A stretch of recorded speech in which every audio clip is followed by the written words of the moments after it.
ஒரு பெரிய ஜங்கிள் இருக்கு. அந்த ஜங்கிள்ல ஒரு தாத்தா நடந்து போயிட்டு இருக்காரு. அப்படி போயிட்டு இருக்கும்போது ஒரு பெரிய ஒரு வீட பாக்குறாரு.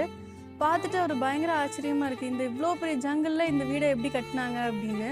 அப்போ அந்த வீட்டுக்கிட்ட போகும்போது உள்ள இருந்து ஒருத்தர் வராரு. அப்போ இவர் கேட்குறாரு, ஐயா இந்த வீட்டை நீங்க எப்படி கட்டுனீங்க? இந்த ஜங்கிள்குள்ள எப்படி எல்லா திங்ஸும் நீங்க எடுத்துட்டு வந்தீங்க? அப்படின்னு கேட்கும்போது அவரு பார்த்து சிரிக்கிறாரு.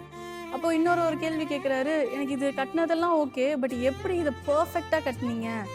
நீட்டா இருக்கே, எப்படி நீங்க இந்த பெர்ஃபெக்ட்டா பண்றதுக்கு என்ன டூல் யூஸ் பண்ணீங்க அப்படின்னு சொல்றாரு. There is something called a plumb line. It's a simple tool that shows whether a wall is perfectly straight or crooked. அந்த சின்ன அந்த டூல் தான் என்ன பண்ணும் அப்படின்னா, எந்த பெரிய நாய்ஸும் கொடுக்காம அது ப்ராப்பரா இருக்கா, கரெக்டா இருக்கா அப்படிங்கிறத சொல்லுமா. Righteousness work the same way. நம்மளுடைய நீதியும் அதே போல தான். நம்ம நீதியா நடக்கலாம். You may be stand in the middle of the struggle.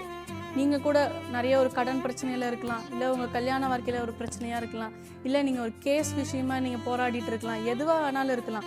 ஆனால் நீங்கள் நீதியாக இருந்தீங்க அப்படின்னா கர்த்தர் உங்களுக்கு துணையாக நிற்பார். சங்கீதம் 34:19 சொல்லியிருக்கு, நீதிமானுக்கு வரும் துன்பங்கள் அநேகமாக இருக்கும், ஆனாலும் கர்த்தர் அவனோடு நின்று அவனை விடுவிப்பார் அப்படின்னு.